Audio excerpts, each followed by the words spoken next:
Salut la chaîne secrète, nouvelle vidéo, mais vidéo vénère aujourd'hui. Parce que j'en ai marre d'Adobe. Mais les produits Adobe me sortent par les yeux. Alors c'est terrible parce que en fait, j'adore utiliser Photoshop, mais j'en peux plus de Adobe Premiere. C'est quelque chose, ça me sort par la tête. Alors je vais voir si je peux faire sans Adobe Premiere. C'est une horreur. Si vous voulez savoir comment créer un logiciel extrêmement complexe, complet oui, mais complexe, et qui est terrible niveau interface utilisateur, je vous propose d'utiliser Adobe Premiere. Bon, les amis, bienvenue sur la chaîne secrète. Je m'appelle Guillaume, on m'appelle G. J'ai une chaîne YouTube, ça c'est vous êtes sur ma chaîne secondaire. Ma chaîne YouTube principale c'est Code with Guillaume avec 180 000 abonnés. Et là je fais des vidéos à l'arrache chez moi comme ça, sans montage. Bon, et donc du coup j'utilise beaucoup Adobe Premiere. Et là aujourd'hui j'ai décidé que c'était terminé. Là je suis sorti de chez moi, je me suis dit allez, stop, on arrête. C'est terminé, j'arrête les frais, je désinstalle, je me désabonne, c'est terminé. C'est horrible. Pour ceux qui ne connaissent pas Adobe Premiere, je vais essayer de le décrire, et ceux qui le connaissent, je pense que ça va bien les faire rire, parce que ça va leur rappeler des trucs. En fait, l'écran se divise en plusieurs parties, ce qui est normal. Il y a la timeline où on peut éditer en fait soit les vidéos, soit les sons et tout ça, etc.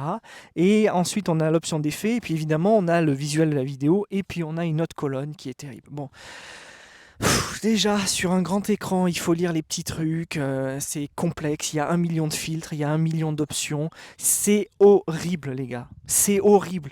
Adobe Premiere, c'est un métier en soi. Photoshop, déjà que c'est compliqué, alors Adobe Premiere, mais c'est le summum du compliqué. Et moi, j'en peux plus, en fait. J'en peux plus de ces produits-là. Moi, je veux juste un produit avec 4 boutons ou 5 boutons, c'est tout. Et c'est d'ailleurs ce que moi, je construis. Et c'est ce que je dis aux gens de mon bootcamp. Je leur dis, mais faites des trucs simples, arrêtez de me faire du compliqué. Moi, c'est compliqué, hop, je vais me désabonner et va te faire foutre, au revoir. Je suis désolé les amis, je suis très vénère, mais j'en ai marre, mais je vais vous expliquer le contexte.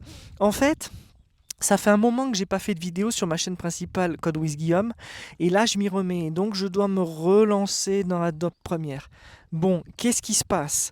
Ce qui se passe, c'est que comme j'ai emménagé dans ce nouveau studio, j'ai un nouvel ordi, je le branche, je remets Adobe Premiere et ça fait des mois que je ne l'ai pas utilisé, voire même depuis que je suis revenu des États-Unis, pour vous dire. Je suis revenu des États-Unis en juin.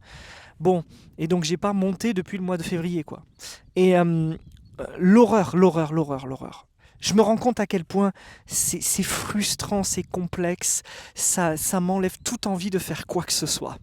Et il y a plein de produits qui sont comme ça. Sur Windows, la majorité des produits, des programmes sont pareils, avec tout un tas de colonnes, de menus, de sous-menus. Et pour comprendre, il faut... Bref, c'est une horreur les amis. Je vais pas essayer de m'étendre hyper longtemps là-dessus, mais... Qu'est-ce qu'il faut faire quand on fait un produit? C'est aller à l'essentiel et voir ce que les gens utilisent, d'accord? Donc sur 100% de vos features, c'est toujours pareil, ils utilisent que 25% des features, d'accord? Avec Adobe, c'est l'inverse, hein, sur 100% des features, en fait, ils utilisent 0,03% des features, plutôt que 100%. C'est quelque chose d'absolument terrible, il faut absolument jamais faire ça. L'idée, c'est toujours d'avoir un bouton en haut, un bouton en bas à la limite, et fin de l'histoire. Et ça fait le game.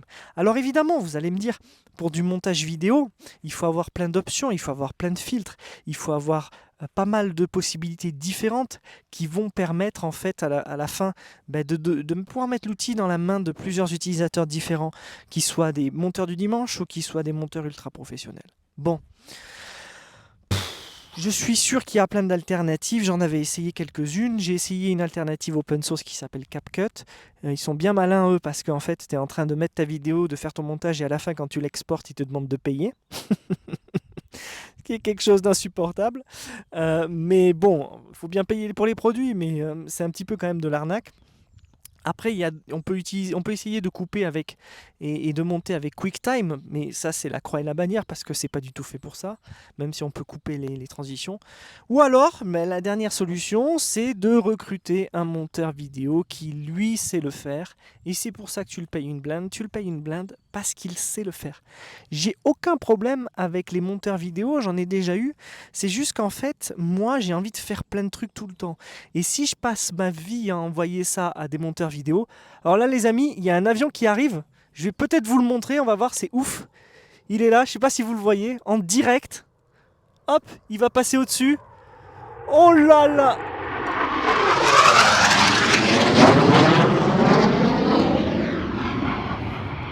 C'était un rafale. Bref. Incroyable. C'était un rafale. J'ai réussi à l'enregistrer. Le bruit qu'il a fait. Oh, ça m'a pété les oreilles.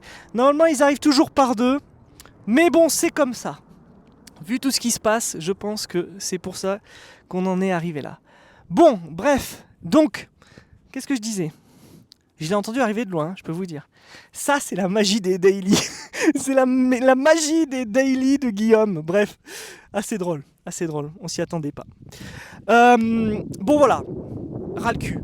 Et franchement, ras le cul, ça m'a gavé. Ça m'a gavé. Je pense même des fois, vous savez quand j'ai ça, et je suis sûr que Ramsey, Virgile, tous les codeurs qui regardent que je connais, je pense même que vous vous dites, quand un truc me fait chier, j'ai envie de le coder moi-même. Je sais pas quoi faire.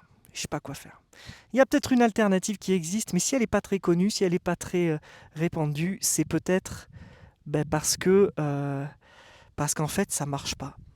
Il y a un vrai game là-dessus. Et c'est pour ça que CapCut a eu pas mal de succès. Parce que, honnêtement, c'est une vraie problématique, en fait. C'est une vraie problématique de monter des apps, de monter des films comme ça. Et voilà. Et d'ailleurs, c'est aussi une chose, c'est que j'espère vraiment que cette chaîne, en fait, on est au Daily 27, je crois, j'espère vraiment que cette chaîne va avoir du succès parce que j'ai pas de montage à faire, j'ai rien à faire. Voilà. Bon, et bien c'était unexpected ce daily comme ça, un peu rapide. Mais sinon, je vais vous donner un peu de mes nouvelles. Moi, ça va super. Je suis super content. J'ai envie de faire plein de choses. J'ai pas mal de projets sur le feu. J'aide aussi plein de boîtes à se lancer, tout ça, etc. Avec mon cher Albert, mon ami Albert, que j'aime beaucoup, qui a monté Futuriste, on est en train de monter quelque chose aussi ensemble. Bref, il y a tout un tas de sujets sur lesquels je travaille, très stimulants. Je suis assez content de ça. Et je dois dire une chose aussi. Je dois dire que, en fait, bientôt c'est Noël. Et comme chaque année, c'est la magie de Noël et tout. Et comme j'ai ma maison pour la première fois ici, là en France, comme vous le voyez, là je vais encore vous montrer. Là vous voyez derrière moi, j'ai un grand sapin. J'adorerais l'illuminer. Alors je sais que ça peut paraître con, mais j'adorerais l'illuminer avec des guirlandes et tout. Et je pense que ça rendrait quelque chose de super sympa à faire à la fin de la journée. Je pense que à chaque fois, pendant tout le mois de décembre, octobre, il fait toujours gris, il fait toujours noir. Mais je pense que ce serait sympa de l'avoir illuminé et qu'on fasse des daily devant, ce serait plutôt cool. Mais moi, j'ai toujours tout un tas de projets. Vous allez franchement penser que je suis un allumé pour le coup. Mais un de mes plus grands projets dans la vie, ce serait de faire un parc à thème avec des orques, des elfes et des nains. Ce serait top. Mais je m'arrête là parce que sinon je vais me ridiculiser encore plus pendant cette vidéo. Bon, le but de ces daily, les amis, c'est de vous parler et de vous raconter ma vie. Donc voilà. Wow, c'était unexpected celui-là. Allez, je vous dis à bientôt.